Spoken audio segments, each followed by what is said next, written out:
Capítulo 28 A chegada da primavera.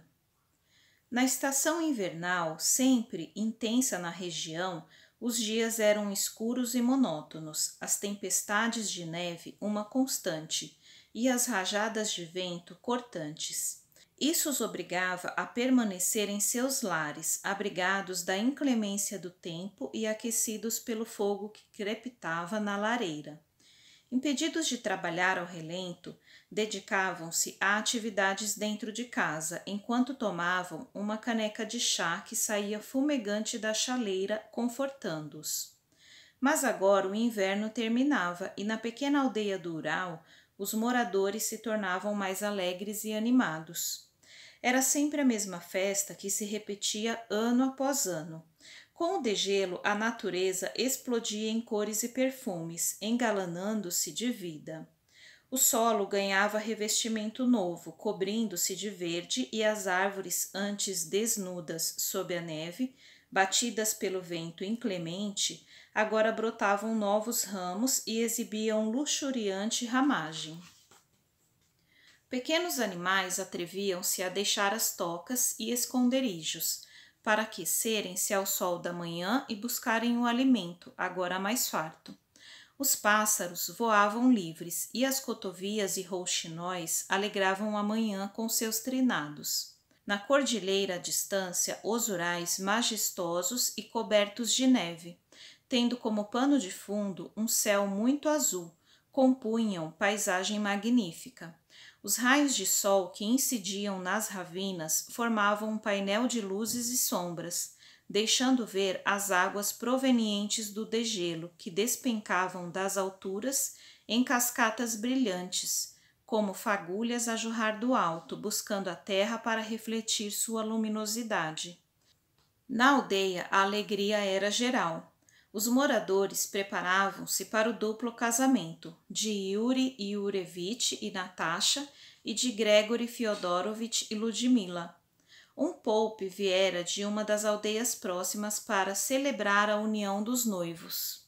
Ainda fazia frio, mas o dia estava esplêndido.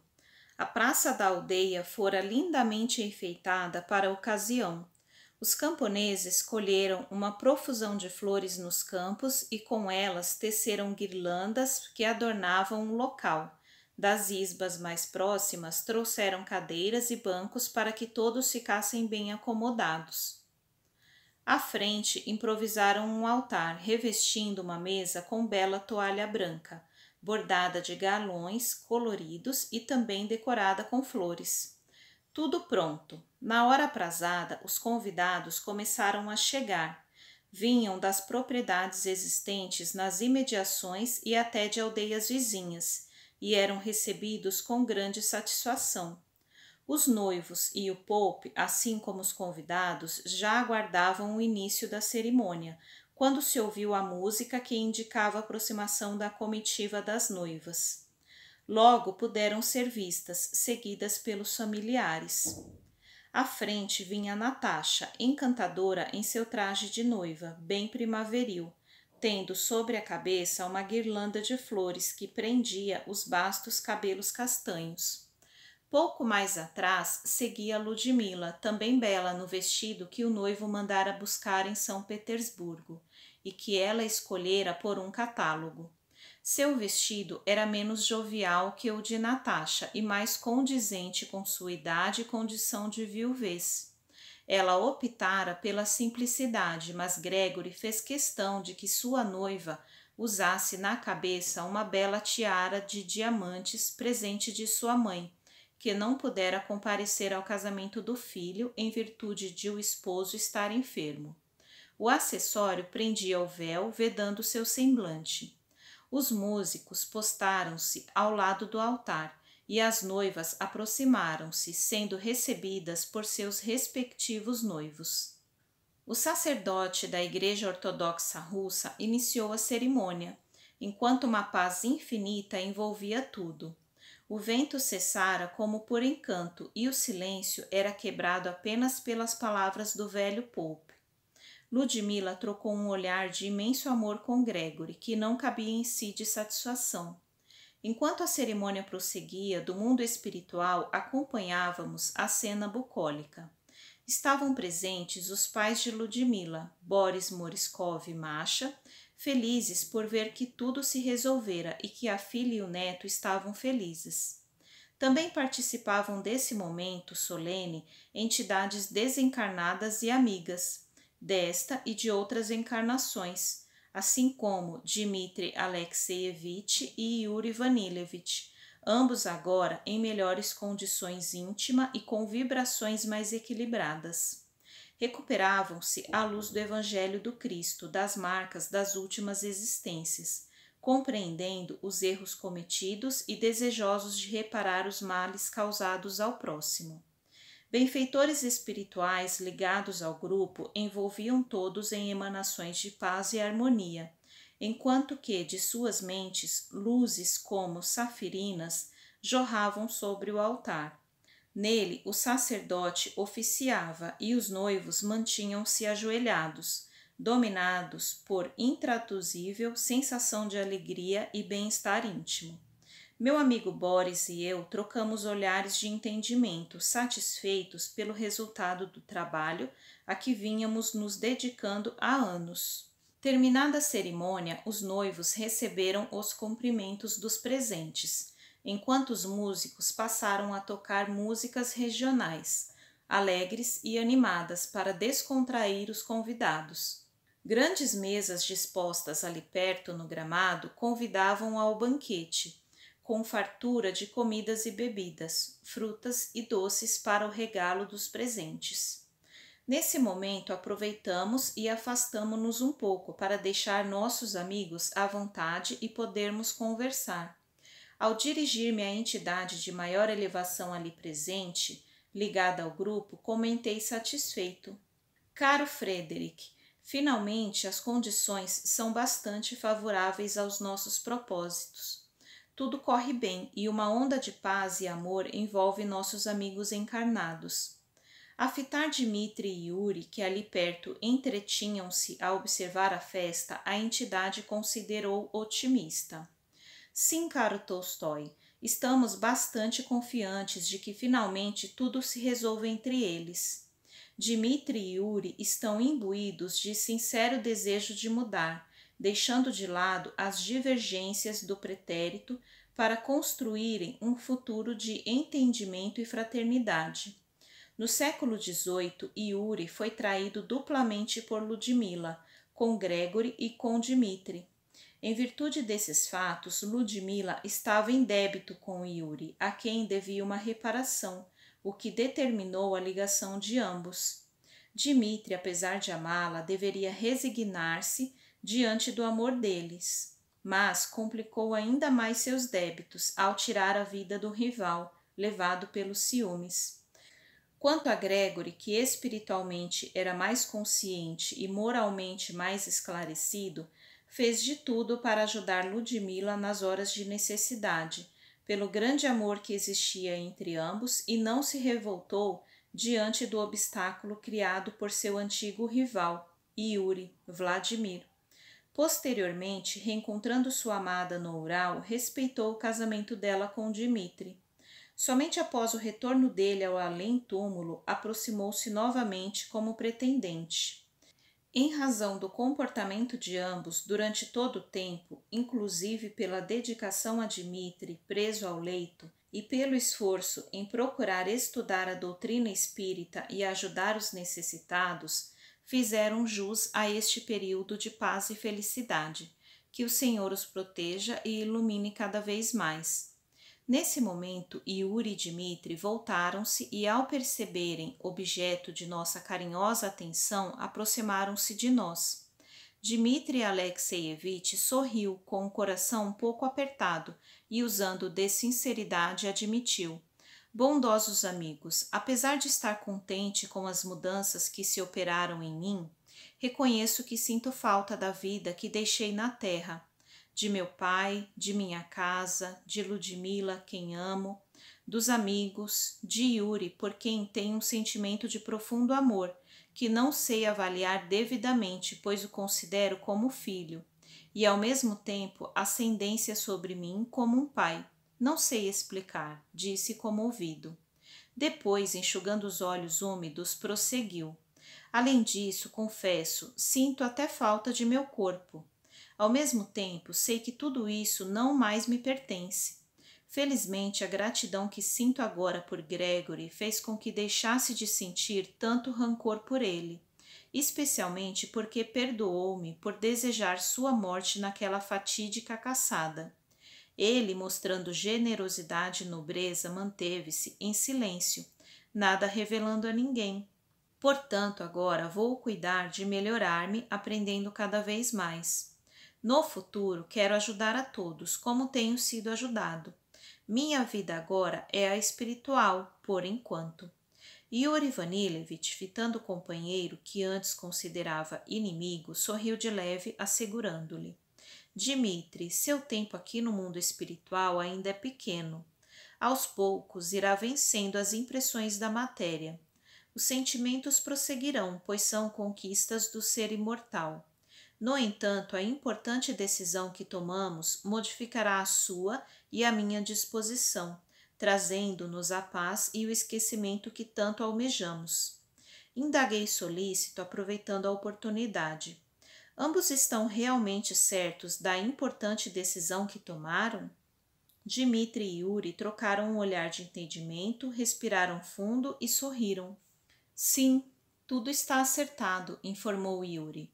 Sem dúvida, com a bênção de Deus e o amparo dos amigos espirituais, venceremos, exclamou Dmitri. O amorável Frederic, ao ver meu interesse, complementou. Caro Tolstói, como é de seu conhecimento, já obtivemos a anuência do casal de amigos que irá recebê-los. Nossos tutelados queriam apenas comparecer a este evento tão importante para eles. Estão cientes de que ainda hoje serão encaminhados a necessária preparação para o retorno em novo mergulho à carne. Comovido, envolvendo ambos os candidatos com carinho, considerei. Excelente decisão, mesmo porque é imprescindível aproveitar ao máximo o tempo que nossos queridos Ludmila e Gregory podem dispor ainda encarnados. Exato. Em virtude desse fato, as esferas superiores permitiram-nos acelerar o processo reencarnatório, visto que o procedimento é desejo de ambos, agora convencidos da necessidade do retorno, pois almejam sedimentar os laços afetivos com os desafetos, vencendo de uma vez os resquícios do pretérito. Naquele instante, não pude deixar de admirar a imensa bondade e misericórdia do Criador, que busca caminhos e encontra soluções que sequer imaginamos. Nossos tutelados estavam contentes. Dmitri, por ter seu filho Yuri Georgievich novamente como pai, pois sabia agora que ele já havia sido seu pai em anterior existência. Quando Yuri Vanillevich foi seu irmão e ambos interessaram-se pela mesma mulher, Ludmila, originou-se a inimizade entre ambos nessa época. Gregory era poderoso militar, amigo dos dois, e para ficar com Ludmila enviara-os para a guerra, onde vieram a morrer.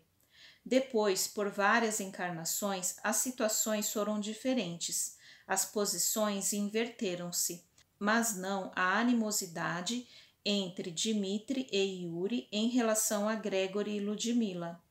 Essa, volúvel e interesseira, nunca deixava clara a situação.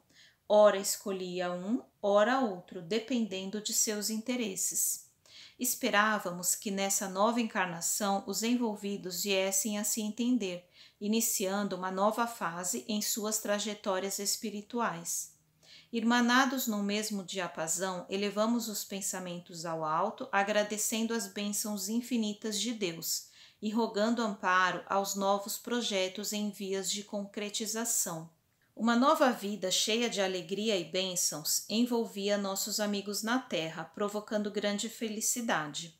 Após o casamento, Ludmila passou a residir na casa de Gregory e Yuri preferiu morar com Natasha na antiga isba da família, onde moraram Boris e Masha.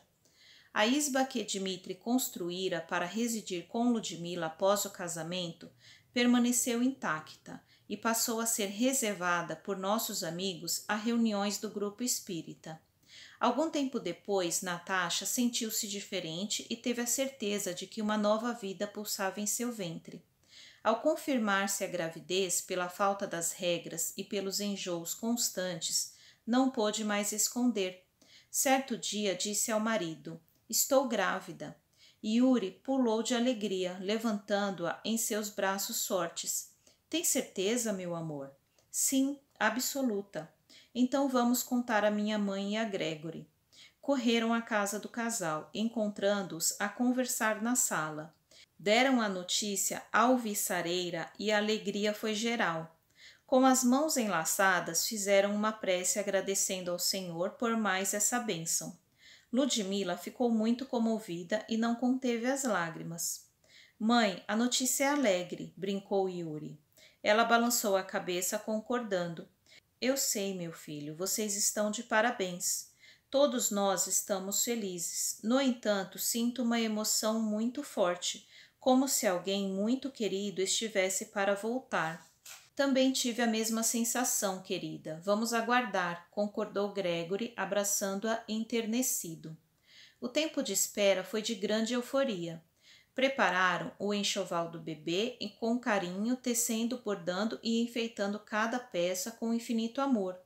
O pai de Natasha, carpinteiro, com muita delicadeza e maestria, fez um berço para a criança que chegaria, colocando nele sua arte e seu amor. Alguns meses depois, em certa noite em que a neve cobria tudo, Natasha começou a sentir as primeiras dores. Imediatamente, Yuri chamou Ana e Andrei, seus vizinhos, para que a esposa não ficasse sozinha, e foi buscar a parteira. No trajeto, avisou a mãe do que estava acontecendo. Logo estavam reunidos em casa de Yuri. As mulheres no quarto, preocupadas com Natasha, ajudavam-na naquilo que podiam. Com a chegada da parteira, que morava mais distante, o ambiente ficou mais calmo, certos de que a mãezinha estava em boas mãos. O tempo custava a passar e o nervosismo de Yuri ia crescendo a cada minuto. Até que, algumas horas depois, quando já clareava o dia, de repente ouviram o choro de um bebê. A alegria foi geral. Na sala, os homens abraçaram-se, pulando de contentamento. Pouco depois, a mãe de Natasha trouxe um pequeno embrulho para a sala, onde mal se via o rostinho do bebê, bem agasalhado em virtude do frio. "É um menino", informou orgulhosa para o papai Yuri. "Meu filho, eu sou pai, eu sou pai", gritou Yuri, aproximando-se para ver o bebê, cuja carinha vermelha aparecia entre as rendas. "Como está minha esposa? Quero vê-la", perguntou preocupado com Natasha, já se encaminhando ao quarto do casal. "Não, Yuri, calma, a parteira está trabalhando ainda, concluindo o parto." Subitamente ouviram um novo choro de bebê que estranhamente vinha do quarto e soou na sala. Olharam para o bebê e correram ao quarto.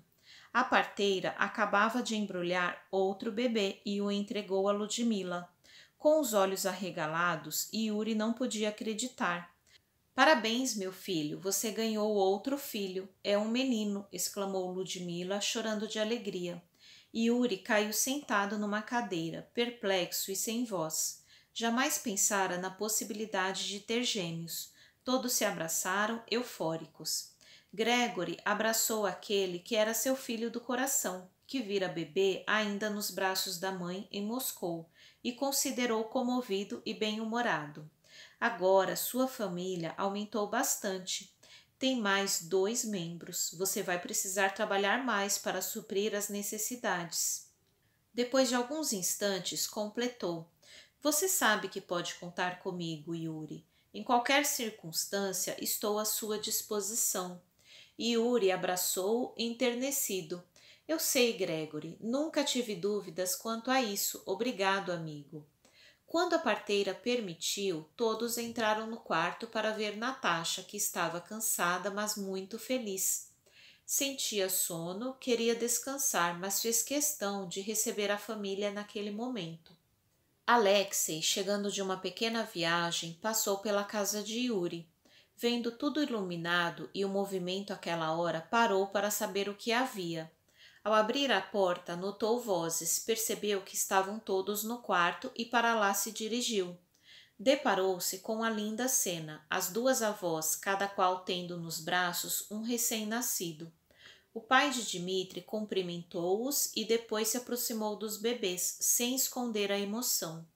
Ao fitar uma das crianças, sentiu forte atração. Olhou para o orgulhoso Yuri, que sentado à cabeceira do leito, envolvia Natasha. Alexei carinhosamente indagou: Vocês já escolheram os nomes? O novo pai virou-se para a esposa e, como se não tivessem ainda pensado no assunto, coçou a cabeça e disse: Bem, Alexei, Natasha e eu tínhamos um nome. Minha esposa queria que nosso filho se chamasse Yuri, como o pai e o avô. E o outro? Yuri trocou um novo olhar com a esposa e disse: Chamar-se-á Dmitri. Alexei não pôde impedir as lágrimas que escorreram pelo rosto. Dmitri? Tem certeza? Sim, temos certeza. Sentimos satisfação em dar ao nosso filho o nome de Dmitri, a quem nós tanto estimamos.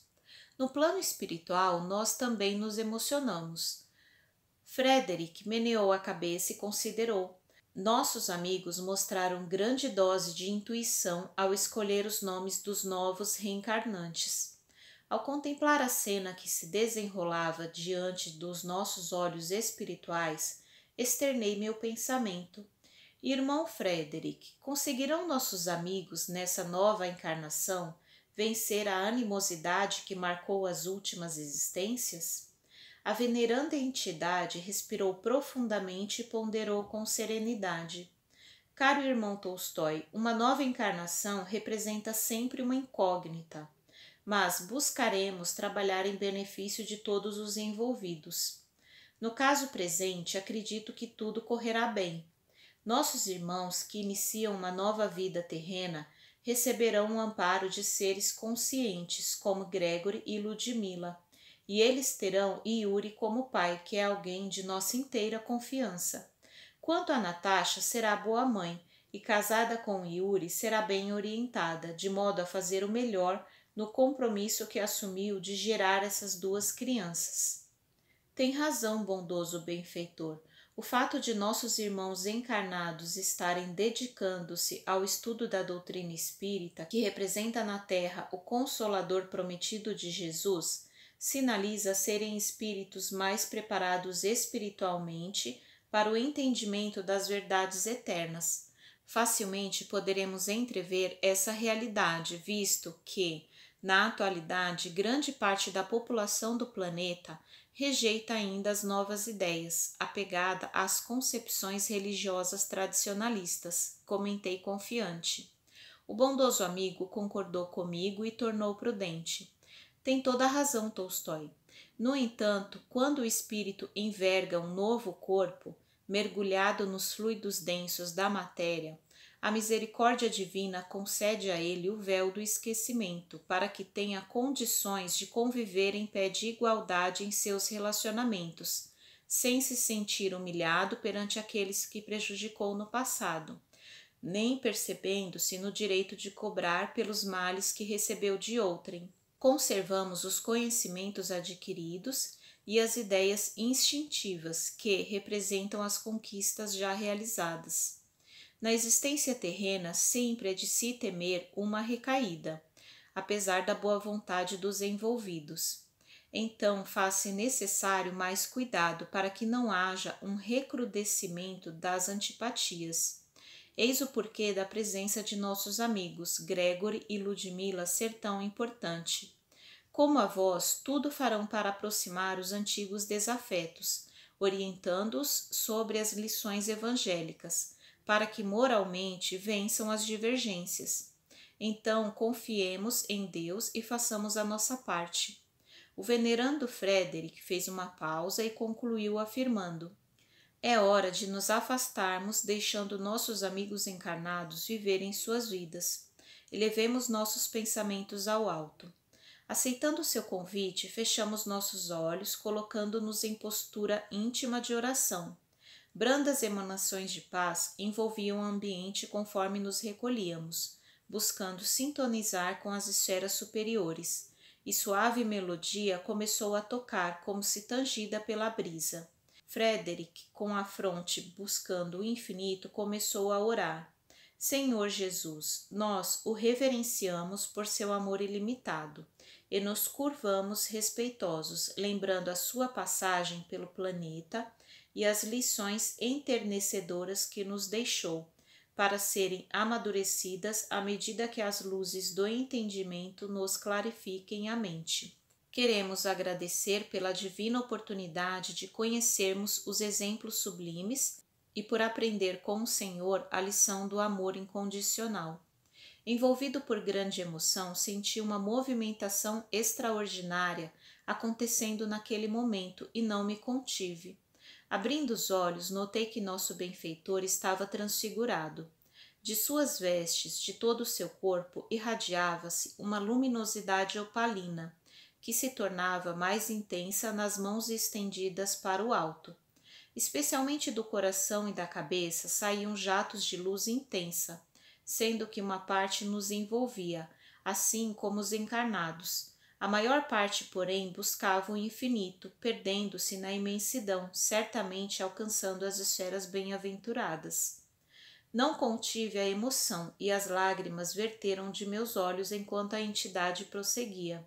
No entanto, mestre amado, ainda presos aos vínculos com a materialidade da terra, rogamos seu amparo para todos aqueles que ainda se debatem no erro e na revolta, na ignorância e no desespero, na violência e na maldade. Sabemos que, assim como nós, que tanto percorremos os caminhos da degradação e do mal, eles também, um dia, perceberão que, desse modo, somente criam para si mesmos mais sofrimentos e dores, e buscarão melhorar-se. São eles irmãos nossos, Senhor, e necessitam de seu amparo e assistência, que se manifestarão por meio de criaturas como nós, desejosas de servir. Então, Senhor, nós, seus servos ainda pequeninos, rogamos seu amparo para que saibamos como bem auxiliar, de modo que se regenerem e no futuro possam, por sua vez, auxiliar outras criaturas igualmente necessitadas. Envolva-nos, Senhor, nas suas bênçãos e conceda-nos a oportunidade de servir com acerto. Obrigado, Mestre. Seja nosso porto seguro e a bússola a indicar-nos o roteiro abençoado, que nos conduz ao seu reino de amor e paz. Quando Frederick acabou de fazer a prece, o ambiente estava saturado de emanações dulcíssimas e vivificantes. Abraçamo-nos contentes pela conclusão daquela parte da tarefa e partimos satisfeitos e realizados. Para nossos amigos começava uma nova etapa de vida na Terra. Voltaríamos a visitá-los sempre que possível e necessário, sem jamais perdê-los de vista. Ao contemplar o espaço cósmico diante da imensidão que se estendia à nossa frente, senti-me infinitamente grato a Deus, que nos permitira participar daquele caso. No entanto, em nossa colônia Estrela da Manhã, outros processos em andamento nos aguardavam.